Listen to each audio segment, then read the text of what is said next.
Shalom, selamat malam saudara terkasih di dalam nama Tuhan Yesus Kristus Allah yang kita sembah dulu, sekarang, sampai selamanya.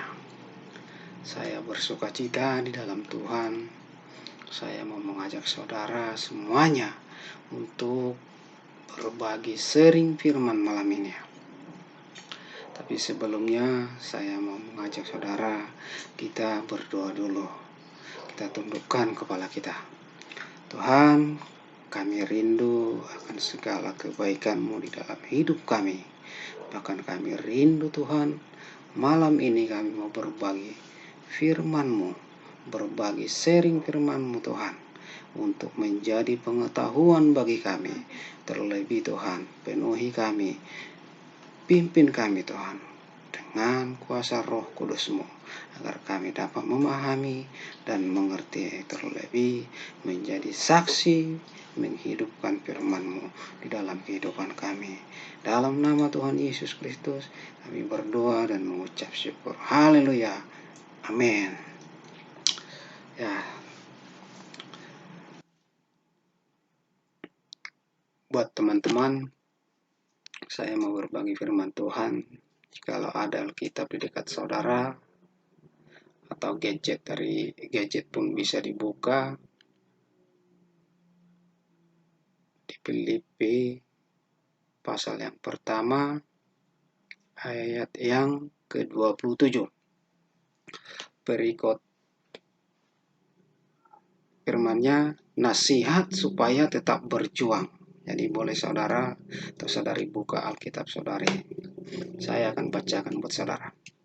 Hanya hendaklah hidupmu berpadanan dengan Injil Kristus, supaya apabila aku datang, aku melihat, dan apabila aku tidak datang, aku mendengar, bahwa kamu teguh berdiri dalam satu roh, dan sehati sejiwa berjuang untuk iman yang timbul dari berita Injil.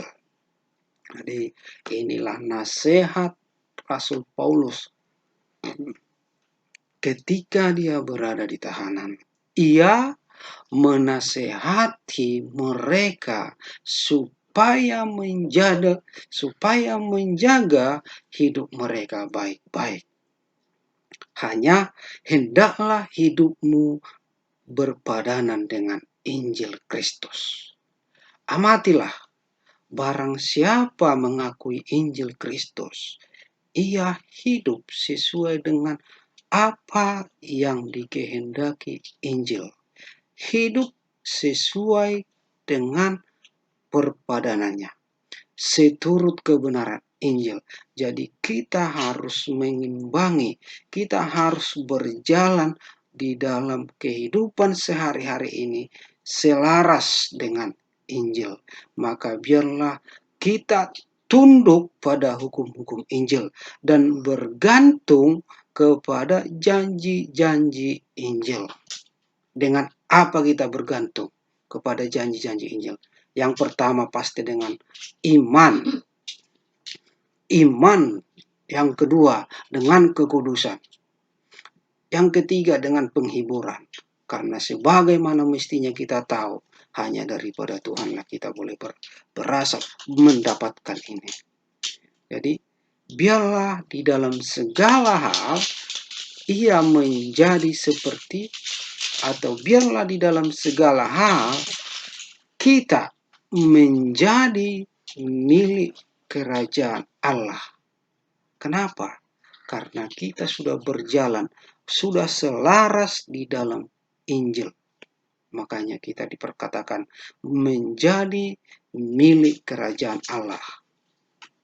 Ini yang Paulus pesankan kepada jemaat, bahwa ketika dia berada di tengah-tengah jemaat, ataupun tidak bersama-sama dengan jemaat, tetapi hendaklah jemaat itu selalu datang mencari Tuhan atau beribadah kepada Kristus, karena Kristus itu selalu hadir di tengah-tengah mereka. Kristus itu selalu hadir di tengah-tengah kita.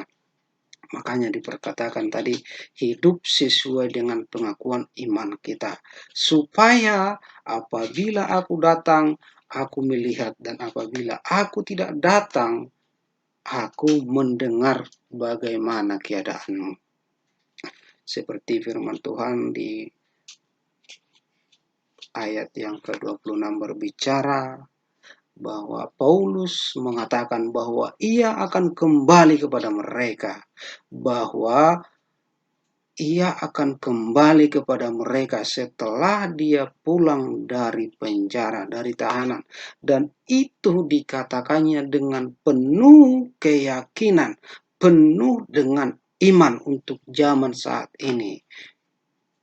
Dia berbicara tegas kepada jemaat, walaupun saat itu ia sedang menjadi seorang tahanan. Tapi dia mempunyai harapan, dia mempunyai keyakinan bahwa dia harus menyampaikan berita baik ini, berita Injil ini, agar mereka tidak bergantung pada hal itu. Karena apa itu hal itu? Hidup keagamaan. Kita tidak boleh, atau mereka tidak boleh, atau jemaat tidak boleh bergantung kepada keagamaan. Sekalipun Paulus tidak berada di tengah-tengah mereka, tapi hendaklah mereka datang karena Yesus Kristus senantiasa ada.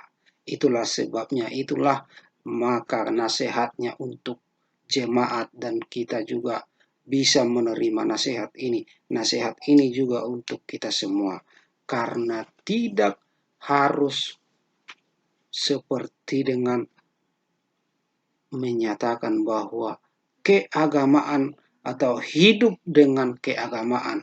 Kita tidak boleh kita bergantung pada hamba-hamba Tuhan seperti di zaman yang difirmankan ini. Tetapi biarlah aku mendengar yang baik tentang kamu. Biarlah aku mendengar yang baik tentang kamu, dan kamu teguh berdiri, baik ada hamba-hamba Tuhan yang datang ataupun tidak, karena Kristus senantiasa ada. Makanya pesannya, sekalipun dia ada ataupun tidak ada. Makanya diperkatakan, baik ada hamba-hamba Tuhan yang datang ataupun tidak, tetapi Kristus senantiasa ada di tengah-tengah kita. Kristus senantiasa ada dekat dengan kita, tidak pernah jauh, karena kita tahu bahwa kedatangannya, bahwa kita tahu mempercepat kedatangannya yang kedua kalinya.